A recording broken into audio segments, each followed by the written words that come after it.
it's Barbara, and I want to share with you one of the most important lessons I had in life, and one of the biggest things that I learned in overcoming challenges. Then it's the power of letting go. The power of letting go of the story. Sometimes in life, we are faced to huge challenges, whether it's health challenges, financial challenges, relationship challenges. And we can feel despair, we can feel deeply hurt, and we can feel like we will never get out of that hurt, out of that feeling, and out of that situation. But there's a big difference between pain and suffering. Pain is the situation which hurt, like the instant situation. You get the news, let's say I get the news my husband will leave me. It's painful and I see my life crumble. But then after a while, what do? We start creating a story in our head and we dwell in that story.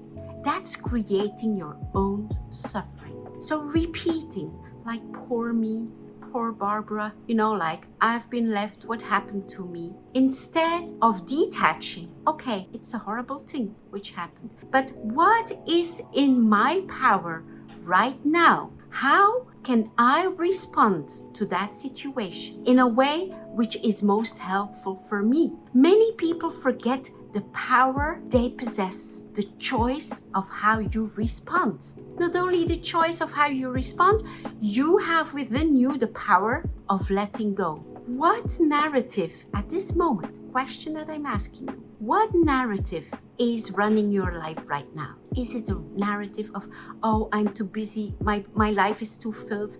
Or maybe it's a narrative, oh, this pandemic has ruined my life, I have no chances. Or maybe it's a more positive narrative and you say, well, I know every day can offer new possibilities, new opportunities. So become aware. What is it that you tell yourself day in, day out? Are you dwelling in all negative stories?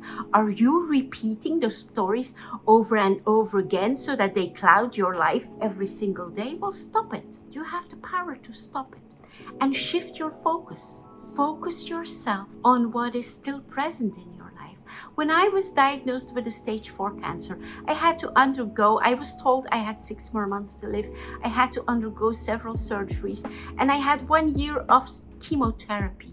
But even in the most horrid moment, when I feel like every bone in my body was hurting, I refused to dwell in my self-pity.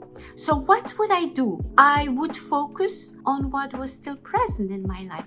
I would focus on what I was still able to do, even if it was only go from the couch to bed and from bed to the couch. I could still do that. I would always focus on the positive because I knew whatever we are facing, dwelling in negativity weakens us. It's when we take our power and choose to respond in a powerful way, like we can overcome this. There is nothing that it comes on my path that I cannot overcome. Then we empower ourselves and we are aware of our choice on how to respond in whatever situation. So I would urge you today, first of all, to become aware of your narrative. What is it that you are telling yourself day in, day out? And secondly, if it's a negative narrative, if it's a narrative which disempowers you, an old story of hurt that you keep repeating, let it go. It doesn't help you in your life. So I hope this message was of value to you. As always, loving you and see you next week. Bye-bye.